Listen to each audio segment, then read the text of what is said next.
우리 히브리서 6장의 앞부분에서 히브리 저자가 우리에게 강조했던 것은 뭐였냐면 배교가 얼마나 위험한 것인가. 당시를 기준으로 본다면 기독교로 와서 예수 그리스도를 믿다가 다시 환난과 어려움으로 또 예수 그리스도의 속죄가 정말 영원한 것인가에 대한 어떤 희미해짐으로 인해서 다시 유대교로 돌아가는 것, 그것이 바로 하나님은 배교로 보고 그 배교는 우리들의 영혼을 얼마나 위험하게 만드는가. 자칫 그 배교의 상태로 그냥 죽으면 하나님의 그 약속을 이어받을 수 없다, 약속을 기업으로 받을 수 없다라고 하는 것이 중요한 경고적 메시지였습니다. 그런데 그 경고의 메시지로 그냥 끝나지 않고, 그러나 예수 그리스도를 이미 믿은 우리들은 그 안에 무엇이 있다고 했어요? 더 좋은 것, 구원에 속한 것, 그것이 이미 있다라고 말씀드렸습니다. 지금 배교의 위험에 있지만 그래도 우리가 견고하게 붙드는 것은 뭐냐면 당신들 안에, 물론 우리 안에 구원에 속한 것이 있기 때문에 우리는 두려워하거나 근심하지는 않는다. 왜냐하면 하나님은 불의하신 분이 아니기 때문에. 하나님이 불의하시지 않으시다는 건 어떤 거예요? 하나님의 어떠한 기억 속에는 우리들의 악했던 것, 우리들이 하나님을 멀리 하려고 했던 것, 하나님 앞에서 정말 신앙이 저 바닥을 쳤던 것, 그때를 기억하시고 이 못된 놈 이렇게 하시는 하나님이 아니라 오히려 그거는 다 잊으시고, 우리가 하나님을 처음 만났을 때, 그리고 또 우리가 하나님을 향한 마음이 뜨거웠을 때, 그리고 그 신앙이 하나님 앞에서 가장 성숙해졌을 때, 그때를 기억하시면서 우리를 향한 구원의 손길을 거두시지 않는 분이라는 사실이었습니다. 우리가 오늘을 든든하게 살아갈 수 있는 이유는 뭐냐면 우리 하나님이 우리를 향해서도 똑같이 적용하시기 때문에 그렇습니다. 우리의 인생을 놓고 쫙 뒤돌아보면 사실은 하나님 앞에 참 잘했던 모습보다는 하나님 보실 때 참 부끄러운 모습이 더 많지요. 때로는 하나님 앞에 벌을 받아도 참 많이 받았겠다라고 하는 때도 얼마나 많습니까? 근데 하나님은 그런 때에 우리를 벌 주시는 것이 아니라 오히려 그때는 기다려주시고, 오히려 그때는 눈을 좀 가려주시고 이러시다가 우리가 조금 하나님 앞에 은혜를 받고 잘했을 때 오히려 그때는 잘했다 칭찬하시는 그런 하나님이시란 사실입니다. 그래서 하나님의 기억 속에서는 언제나 뭐만 남냐면 나의 백성이 나를 향하여 잘했던 것, 하나님의 설득에 잘 설득당했던 것, 하나님이 이끌어 가실 때 잘 끌려왔던 것, 이런 것만 기억하는 거예요. 육신의 부모와 자녀도 그러지 않습니까? 육신의 부모는 항상 자녀에게 못해준 것만 기억하고, 또 올바른 자녀라면 항상 그 자녀는 부모가 잘해줬던 것만 기억을 합니다. 정상적인 관계라면. 하나님은 우리를 향하여, 우리를 바라보실 때 뭐만 기억해요? 못한 게 아니라 잘했던 것, 하나님을 정말 사랑했던 것, 그것만 기억하시는 하나님입니다. 이제 오늘 히브리 저자가요, 우리가 읽은 본문으로 넘어가면서는 무엇을 강조하냐면 그런 하나님이 우리에게 약속해 주셨던 것, 그것이 얼마나 신뢰할 수 있고 그것이 얼마나 견고한 약속인지, 절대 변하지 않는 약속인지 그것을 강조하여 보여줍니다. 무엇 때문에요? 유대교로 돌아가려는 그 그리스도인들에게 정말 돌아가지 마, 너희들을 향한 하나님의 약속이 지금 얼마나 견고한 건데 그걸 뒤로 하고 거기로 가려고 하느냐, 이 얘기를 하고 싶은 거죠. 자, 어디를 보시냐면요, 13절부터 15절까지 보겠습니다. 13절부터 15절 함께 읽습니다. 시작. 하나님이 아브라함에게 약속하실 때에 가리켜 맹세할 자가 자기보다 더 큰 이가 없으므로 자기를 가리켜 맹세하여 이르시되 내가 반드시 너에게 복주고 복주며 너를 번성하게 하고 번성하게 하리라 하셨더니 그가 이같이 오래 참아 약속을 받았느니라. 어려운 내용은 아닙니다. 히브리 저자가 12절에서 이런 말씀을 했어요. 게으르지 아니하고 믿음과 오래 참음으로 말미암아 약속들을 기업으로 받는 자들을 본받는 자가 되게 하려는 것이라. 그러니까 당시 수신자들에게, 물론 오늘 우리들에게 히브리 저자가 강조하는 건 뭐냐면 우리가 하나님이 주신 약속을 기업으로 분명히 받을 텐데 그것을 받을 때까지 무엇을 하라는 거예요? 믿음을 가지고 오래 참으라는 거예요. 왜? 분명히 주시니까. 그러면서 무엇을 요구하냐면 그렇게 하여 약속을 기업으로 받은 그런 선조들이 있는데 그 선조들을 본받아서 너희들도 그들처럼 믿음으로 오래 참는 이 믿음의 씨름의 믿음의 경주를 잘 달려가라, 이 얘기를 하는 겁니다. 그렇다면 구약 성경에 이 믿음과 오래 참음으로 약속을 기업으로 받은 여러 선조들이 있지만 대표적인 선조가 누굴까요? 바로 아브라함이에요. 그래서 그런 본받으라 이야기를 해놓고 대표적인 예로 아브라함의 이야기를 끄집어내는 겁니다. 자, 13절에 보시면 하나님이 아브라함에게 약속하실 때에 가리켜 맹세할 자가 자기보다 더 큰 이가 없으므로 자기를 가리켜 맹세하여 이르시되 내가 반드시 너에게 복주고 복주며 너를 번성하게 하고 번성하게 하리라 하셨더니, 하나님이 아브라함과의 그 이야기 속에서 사실은 여러 차례 약속을 줍니다.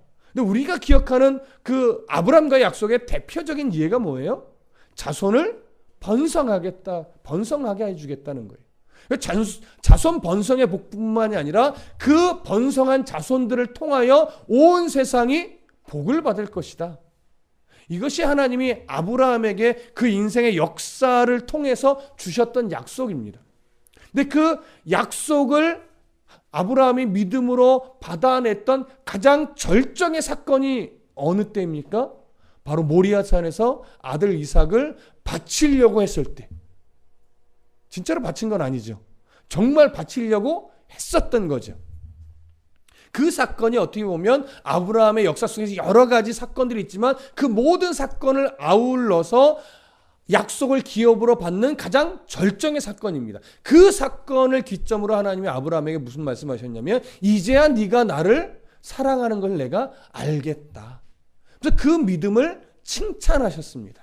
그러면서 오늘 14절의 약속을 창세기 22장 17절에서 해줘요. 그 내용이 바로 14절이에요. 내가 반드시 너에게 복주고 복주며 너를 번성하게 하고 번성하게 하리라.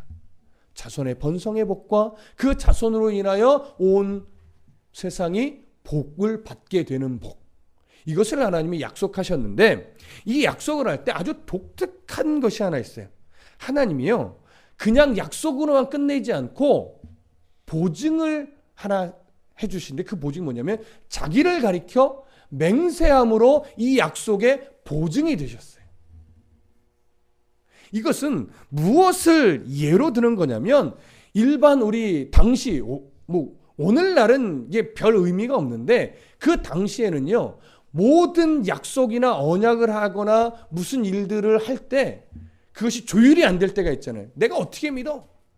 내가 빌려준 그걸 네가 나한테 줄지 어떻게 믿어? 뭐 이런 식의 일들이 있을 때 그것이 조율이 안 되면 최종적으로 이것을 딱 조율하는 방법이 하나가 뭐냐면 그게 맹세예요.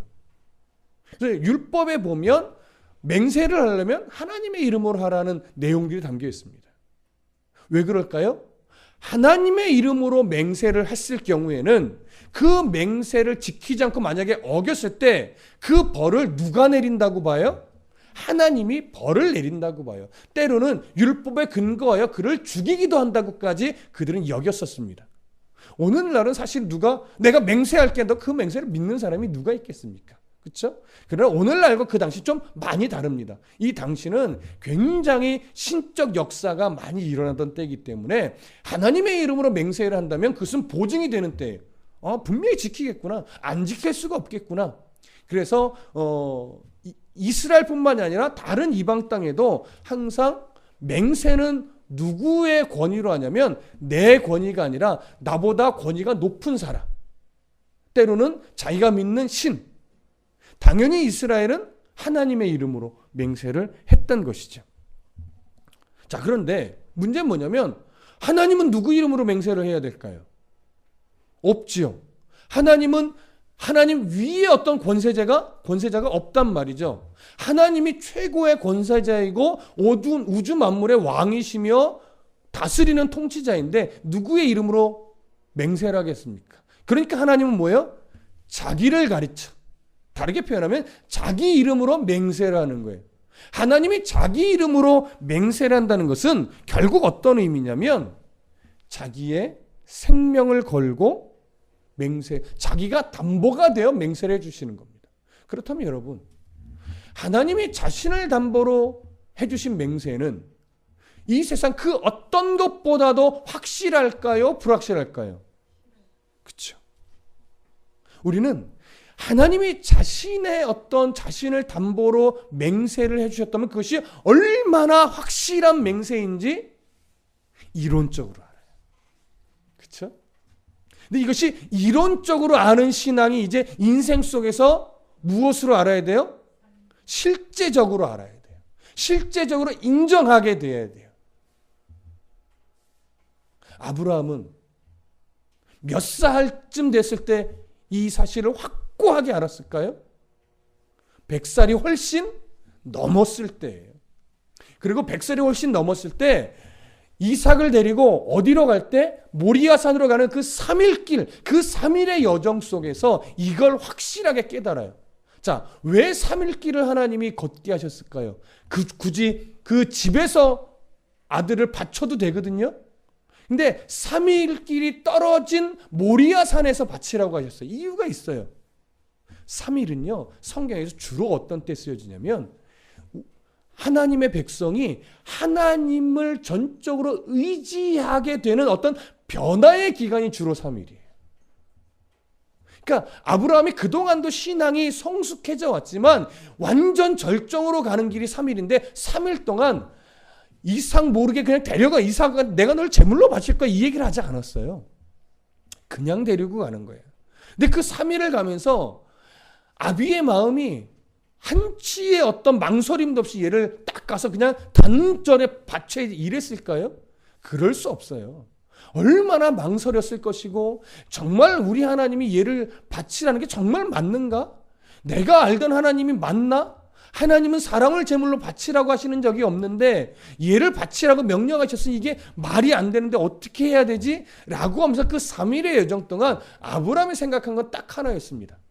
자기를 갈대아 우르에서부터 불러내셔서 애굽으로 내려갔다가 또 여러 그랄 땅의 왕과의 관계 속에서 또 이동하면서 겪었던 거, 여러 그동안 인생 속에서 만났던 하나님, 경험했던 하나님, 역사하셨던 하나님을 다 돌아보는 거예요. 그 3일 여정 동안. 3일의 여정 동안 그 하나님을 기억하고 더듬고 생각해낸 끝에 내린 결론이 뭐예요? 우리 하나님은 죽이셔도 살려내시는 하나님이다. 우리 하나님은 그런 하나님이다 이거죠. 그걸 딱 발견하고 확신하고 나서 아브라함은 모리아산에서 아들을 정말 바치려고 칼을 높이 치켜 들을 수 있었던 겁니다.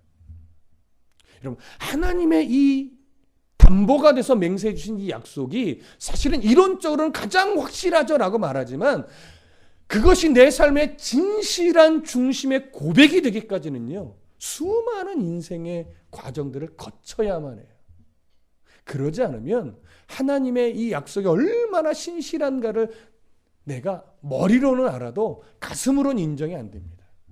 그러면 늘 하나님의 약속은 알긴 알지만 환경 때문에 불안해지고 염려에 매이고 근심에 쌓이는 인생이 되는 거죠. 사실은 이거는 아마 주님이 우리를 부르실 때까지 이 싸움은 계속될 거예요. 근데 점차 뭐예요? 점차 견고해지는 거죠. 조금씩 그래, 이겨낼 수 있어, 별거 아니야. 인생 돌아보니 하나님이 결국은 지켜내시더라. 결국 하나님이 성경에 약속한 그대로 되더라. 이걸 우리가 발견해 가는 거고 확인해 가는 거고, 그러다 보니까 이제 우리가 인생의 어떤 그 후반부를 살아갈 때쯤에는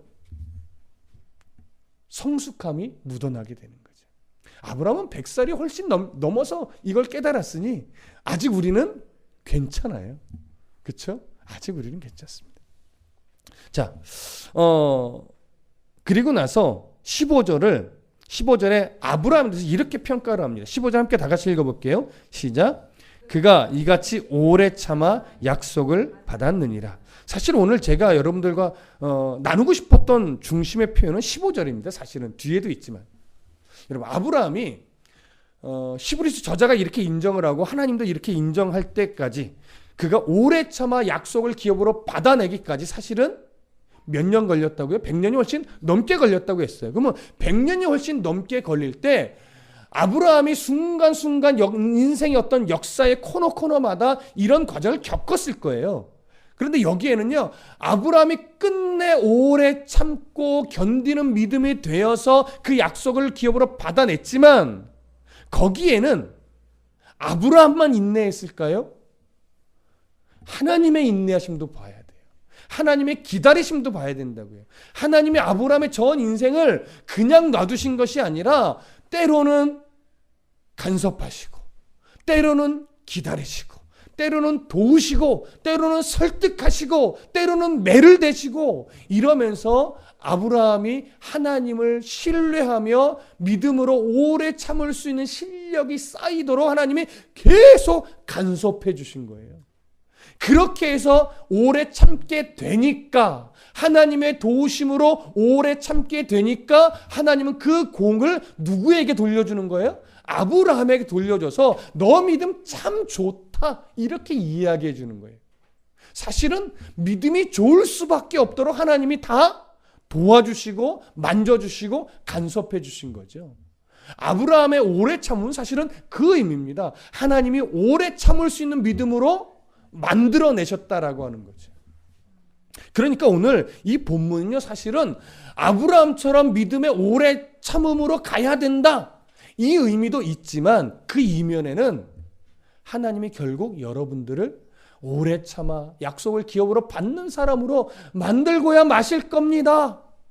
그러니 하나님이 만지시겠지만 이왕이면 우리들의 고집스러움 때문에 멀리 갔다가 돌아와서 만져짐을 당하지 말고, 이런 하나님이 끝내 만져내실 때니 지금 여러분들의 고집을 꺾고 그 하나님께 순종하여 지금부터 오래 참아 약속을 믿음으로 일찌감치 받아내는 그런 성도가 되십시오.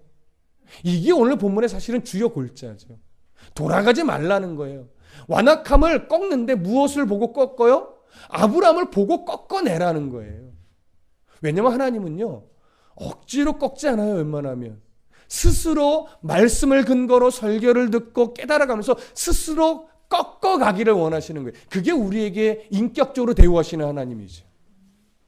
그래서 설교가 필요한 것이고, 그래서 성경 공부가 필요한 것이고, 그래서 인생의 세파가 필요한 것이고, 그래서 어른들의 말을 들을 줄 아는 심령이 돼야만 하는 거지. 이게 오늘 히브리 저자의 마음입니다. 지금껏 하나님은 우리를 그렇게 만져오셨습니다.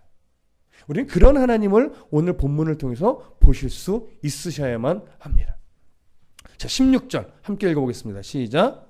사람들은 자기보다 더 큰 자를 가리켜 맹세하나니 맹세는 그들이 다투는 모든 일의 최후 확정이니라.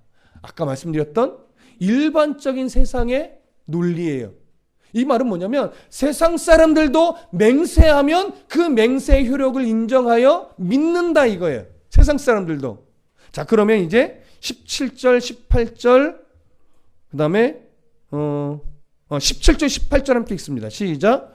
하나님은 약속을 기업으로 받는 자들에게 그 뜻이 변하지 아니함을 충분히 나타내시려고 그 일을 맹세로 보증하셨나니 이는 하나님이 거짓말을 하실 수 없는 이 두 가지 변하지 못할 사실로 말미암아 앞에 있는 소망을 얻으려고 피난처를 찾은 우리에게 큰 안위를 받게 하려 함이라.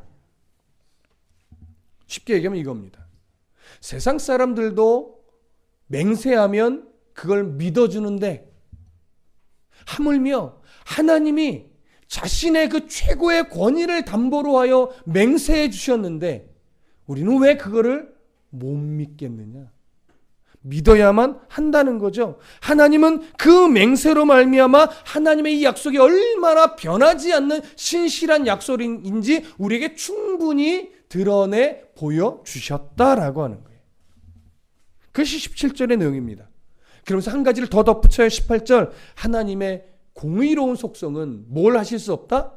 거짓말을 하실 수 없다. 그래서 두 가지뿐만이겠습니까? 그런데 히브리 저자는 특별히 두 가지는 여러분 변하지 않는 사실임을 믿어야 된다. 이 얘기를 해요. 두 가지. 그럼 두 가지가 뭐겠어요? 하나님이 해주신 약속과 하나님이 하신 맹세예요. 맹세. 거짓말로 맹세하시는 하나님이 아니고 거짓말로 약속하시는 하나님이 아니시니 하나님의 맹세를 보증 삼아 그 약속을 신뢰하라 이거죠.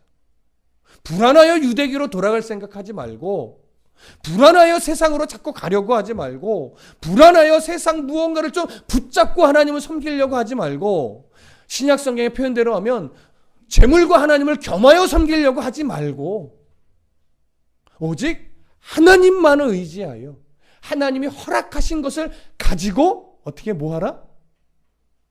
살아가라. 불안해하지 말고 살아가라. 그러면 하나님이 들풀을 먹이시는 그 하나님이 우리도 먹고, 하늘에 나는 새들도 먹이시고 입히시는 하나님이 우리도 먹이신다 이거죠. 들에 피는 백합화를 보라. 하늘에 나는 새들을 봐라. 누가 먹이냐? 하나님 먹인다. 그러면서 말하죠. 성경이 이렇게 말해요. 하물며 너희일까 보냐. 여러분, 이 표현을 우리 자신에게 적용할 수 있는 신앙이 되셔야 됩니다. 하물며 너희일까 보냐. 하나님이 우리를 얼마나 사랑하시는지 그걸 안다면 우리 불안해할 필요 없다 이거죠. 들의 백합화보다, 하늘에 나는 새보다 우리를 더 아끼고 사랑하시는데 왜? 없는 것 때문에 근심하느냐? 너와 함께하는 나로 인해서 오늘 너의 마음을 기쁘게 든든하게 하나님 앞에 내어드릴 수는 없겠니? 이 얘기를 하는 거지. 오늘 이 말씀이 정말 우리들의 인생과 맞물려서 정말 진리다라고 우리가 인정되면 이 말씀은 우리에게 소망이고 위로가 됩니다.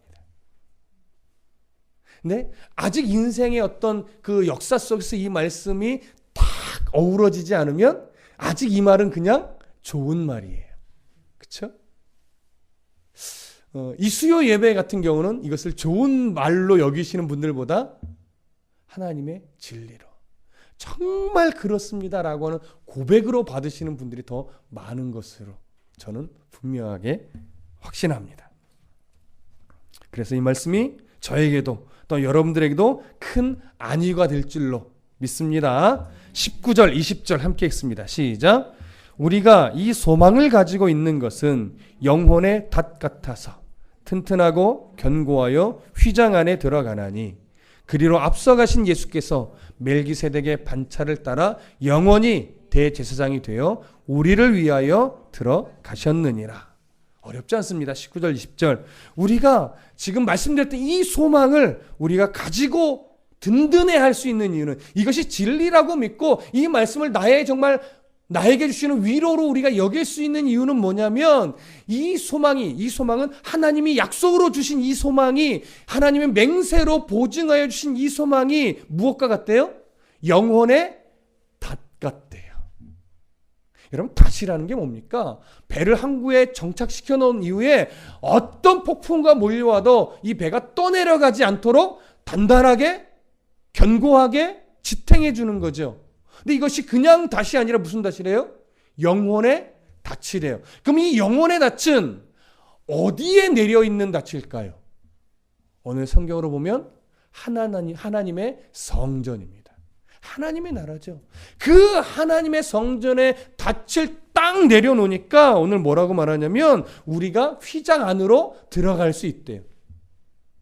휘장 안으로 들어갈 수 있는 건 뭡니까? 예수 그리스도의 은혜를 덧입어서 하나님 나라의 성전에 들어갈 수 있는 자가 되었다라고 하는 것이죠.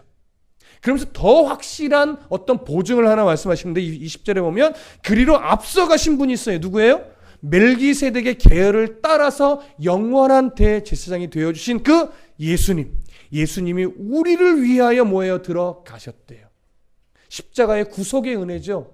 대제사장인 예수님이 성육신하여 희생제물로서 십자가에 죽으셨고 대제사장의 자격으로 다시 살아나서 죄의 권세를 다 깨트리셨습니다. 그리고 승천하시어서 하나님 나라의 왕으로 제사장으로 통치자로 지금 계십니다. 그 예수 그리스도의 은혜로 말미암아 믿음의 백성들은 그 하나님 나라에 들어가는 그 길을 예수님이 활짝 열어놓으셨고 거기에 우리의 영혼의 닻이 내려져 있기 때문에 거기에 갈 수 있을까? 이제 걱정할 필요가 없는 자가 됐어요. 이 땅에 좀 없으면 어떻겠습니까? 이 땅에 좀 부족하면 어떻겠습니까? 하나님이 우리의 닻을 예수 그리스도의 은혜를 덧입게 하여 영혼의 닻으로 하나님의 성전의 닻을 견고하게 내렸는데, 그래서 어떤 세파에도 어떤 풍파에도 엉뚱한 곳으로 떠내려가지 않도록 견고하게 닻을 내려놓으셨는데, 우리가 그 신뢰로 오늘을 살아내는 거죠. 오늘 이 말씀이 정말로 그렇구나. 이제 우리가 해야 될 몫은 뭐예요? 믿음으로 그날을 바라보며 오늘을 오래 참음으로 견뎌내는 거죠. 그래서 그 약속이 우리에게는 가장 중요하고 전부인 약속이고, 그 약속을 기업으로 받기까지 하나님은 때론 땅의 복도 주시는 거예요. 기복주의가 문제인 것이지 성경은 성도들을 향하여 기복을 말하고 있습니다.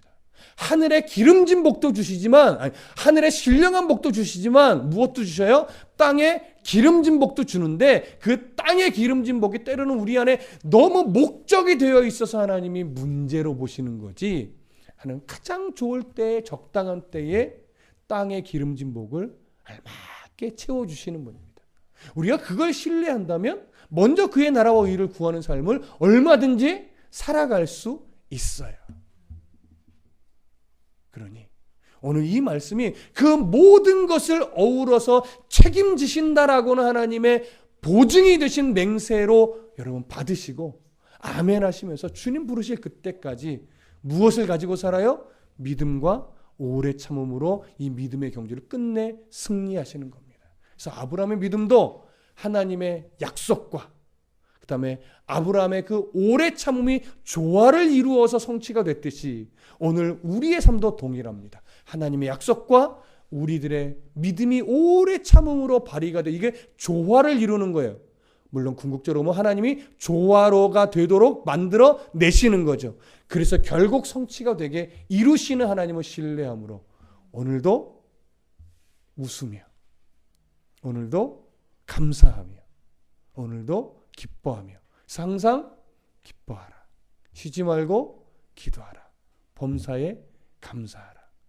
나 때문이 아니라 하나님 때문에, 이 약속을 보증하여 주신 하나님 때문에 이러한 삶을 우리가 충분히 살아낼 수 있고, 이 사실이 우리에게 오늘 믿음의 위로인 줄로 믿습니다. 기도하겠습니다.